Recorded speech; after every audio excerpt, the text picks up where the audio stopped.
tak hendak berkata benar atas kondisi Erika Karlina, pun tak membela serta tak sejalan dengan tindakan yang diambil hingga berimbas pada nasibnya kini. Tapi sikap Erika bertanggung jawab serta akui salah hilaf yang terjadi setidaknya membuktikan ketegarannya sebagai perempuan yang meski tersakiti tidak memilih membalas, namun adukan segala tekanan mental pada pihak berwajib atas cerca celah serta ancaman dari sejumlah fans mantan kekasih. Langkah Erika untuk laporkan sang mantan yang telah menyebar hasil medis hingga di grup WhatsApp yang berjumlah 500 orang hingga meminta untuk menyerang dirinya sebagai bukti untuk melindungi diri serta tanggung jawabnya sebagai perempuan yang notabene berstatus calon ibu. Ada 500 orang ya di dalam grup itu, cuman bentuk pengancamannya aku nggak bisa kasih tahu ke kalian. Itu kapan Kak kejadian ancamannya Kak? Bulan Juli, 21 Juli. Berarti satu orang doang Kak yang di... Satu orang aja Kak terlapor yang... Aku melaporkannya di bulan Juli juga, cuman tanggalnya itu aku lupa. Yang jelas sebelum podcastnya Om Ded. Sang mantan minta maaf, sayangnya sudah terlambat. Nasi sudah jadi bubur. Proses hukum tetap harus berjalan. Sang mantan siap-siap terima konsekuensi atas tindakan yang dilakukan, sebar data pribadi Erika hingga menghasut fans untuk meneror Erika. Pun bukti serta saksi untuk seret sang mantan ke jeruji tahanan sudah cukup kuat. Alhasil, bersiap-siaplah pria berinisial P yang karirnya sebagai disc jockey mulai hancur itu digiring ke tahanan. Ada banyak banget. Termasuk juga saksi-saksi kan tadi pada datang kan, jadi aku temenin juga. Saksinya ada 2 orang dari grup yang 500 orang itu.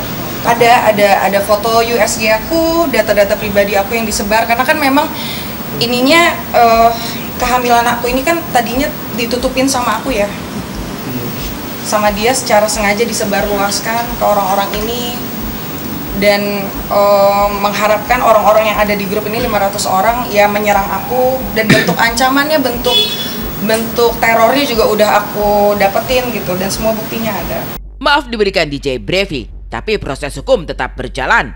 Pun Erika sendiri bakal memaafkan, namun laporan polisi tidak bisa dicabut tampaknya. Pasalnya, mental Erika sudah terlampau hancur akibat pengancaman yang dilancarkan oleh fans-fans sang mantan. Bahkan yang makin bikin Erika takut, sang mantan meminta para fans untuk tebar teror ketika Erika tengah berjuang untuk menjadi seorang ibu. Sesuai dengan yang klarifikasi yang kemarin dia sudah mengakui memang adanya pengancaman. Cuman karena memang ini sudah berjalan ya proses hukumnya, jadi klarifikasi dia tuh ada setelah hukumnya sudah berjalan. Menurut gua itu akan mengganggu proses berjalannya hukum. Ketakutan kita adalah ntar tersangkanya kabur, ntar dia ada defending apa, ntar ada counter apa. Mendingan proses hukumnya jalan dulu. Karena Pak Erika speak up karena dia diteror nggak berhenti sejak kejadian itu terjadi. Ketika masalah ini makin panas hingga mantan Erika terancam hancur karirnya sebagai disc jockey, sosok Natalie Holzer yang diduga ikut parodikan kondisi Erika terkesan cuci tangan. Natalie ingin menghindar, bahkan tampak tak merasa bersalah, namun diseret dalam pusaran masalah Erika dan mantan kekasih. Kalau video dari Natalie, aku secara personally aku nggak pernah kenal ya sama Natalie ya. Maksudnya aku tidak pernah berteman dan tidak pernah ada masalah juga. Jadi kalau misalnya memang video parodi itu memang ditunjukkan kepada aku ya, kalau memang kan Natalie ada itikat baik minta maaf, pasti aku maafin. Karena kan ngelihat dia juga ibu punya anak ya. Dia punya anak juga, dia pernah dia single parent juga. Jadi pasti aku maafin kalau dia minta maaf. Tapi sampai sejauh ini belum ada sama sekali. Satu hal yang mengenai parodi, saya berusaha menolak.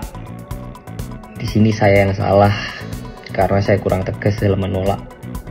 Sekali lagi saya akui saya salah, dan dengan kerendahan hati saya meminta maaf sebesar-besarnya pada Erika dan Ko Brevi. Natalie cuci tangan, tapi mantan Erika sudah akui dan minta maaf atas video parodi itu. Kontras inilah yang jadi bumerang buat Natalie. Bahkan kabarnya sejumlah job tampil Natalie sudah dibatalkan. Mantan istri Sule ini pun ikut terancam karirnya. Sementara itu, di media sosial, netizen kini terbagi dua. Ada yang pro, tak sedikit yang kontra. Untuk yang kontra, Erika dinilai playing victim, glorifikasikan kesalahan untuk dapat simpati, sementara citra sang mantan hancur lebur. Kalau hujatan pasti ada, karena nggak mungkin hal-hal yang masih tabu kayak gini diterima semua orang. Cuman yang mendukung aku ucapin makasih, yang tidak mendukung juga nggak apa-apa. Cuman yang pasti aku harus mikirin proses hukum ini, aku berharapnya cepat selesai sebelum aku lahiran aja sih. Apa yang dialami Erika dinilai netizen sebagai konsekuensi dari tindakan bebas yang dipilih. Erika yang mendapuk diri sebagai perempuan bebas dipandang harus terima apa yang terjadi, tanpa harus digembar-gembor hingga meminta simpati publik. Pada simpul komentar miring inilah, masa lalu Erika dibongkar, termasuk sikapnya ketika jalin asmara dengan lawan jenis. Nah, saya juga sebagai Erika Karlina pasti ya gak mau ya. Itu juga saya bukan mendengar ya, cuman kayak tahu bahwa DJ Pandanya juga punya istri gitu kan. Ya siapa juga yang mau jadi istri keduanya kayak gitu. Ya betul sekali sih Kak itu. Kurang ini sih, nggak ada tanggung jawabnya sama sekali kok. Sama kurang respect. Ninggalin tiba-tiba nggak ada apa-apa gitu. Terus sama menjelekin, akhirnya sekarang dia nyesel kan. Udah banyak di cancel.